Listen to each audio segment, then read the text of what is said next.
আগে থেকে জানা ছিল কোন দিক দিয়ে বয়ে যাবে প্রলয়কারী ঘূর্ণিঝড় হেলেন, সেই অনুযায়ী ব্যবস্থাও নেওয়া হয়েছিল।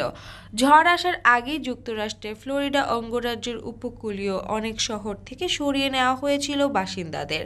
ঝড়ের হুমকিতে থাকা শহরগুলোর এই তালিকায় ছিল সেন্ট হ্যাচি শহরের নামও। সোমবার এক সংবাদ মাধ্যম জানিয়েছে, ফ্লোরিডার যে শহরগুলোর ওপর দিয়ে ঝড়টি বয়ে গেছে তার মধ্যে সবচেয়ে ক্ষতিগ্রস্ত সেন্ট হ্যাচি শহর।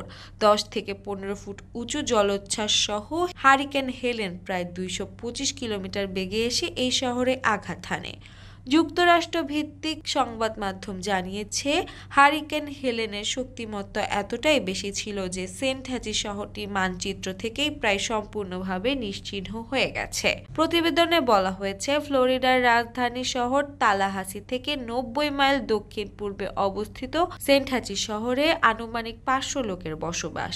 ঝড় আসার আগে শহর থেকে সরিয়ে নিয়েছিল কর্তৃপক্ষ। ঝড় থেমে যাওয়ার পর থেকে বাসিন্দাদের কেউ কেউ ফিরে এসে স্তব্ধ হয়ে যাচ্ছেন, কারণ তাদের পরিচিত শহরের কিছু আর অবশিষ্ট নেই। চারদিকে শুধু ধ্বংসের ছবি। অনেকেই বলেন মানচিত্র থেকে মুছে গেছে তাদের প্রিয় শহরটি। এখনো পর্যন্ত এই ঝড়ে 118 জনের মৃত্যুর খবর নিশ্চিত করা হয়েছে, তবে নিখোঁজ রয়েছে আরো অসংখ্য, তাই মৃতের সংখ্যা আরো বাড়তে পারে। বিভিন্ন শহরের বিদ্যুৎ লাইনগুলো উড়ে গেছে, বিদ্যুৎ বিচ্ছিন্ন হয়ে গেছে হাজার হাজার মানুষ। ফ্লোরিডার ছাড়াও জর্জিয়া, টেনিস এবং নর্থ ও সাউথ ক্যারোলিনার বিস্তৃত এলাকায় এই ঝড়ের প্রভাব পড়েছে। কোথাও কোথাও 15 ফুটেরও বেশি উঁচু জলোচ্ছ্বাস দেখা গেছে।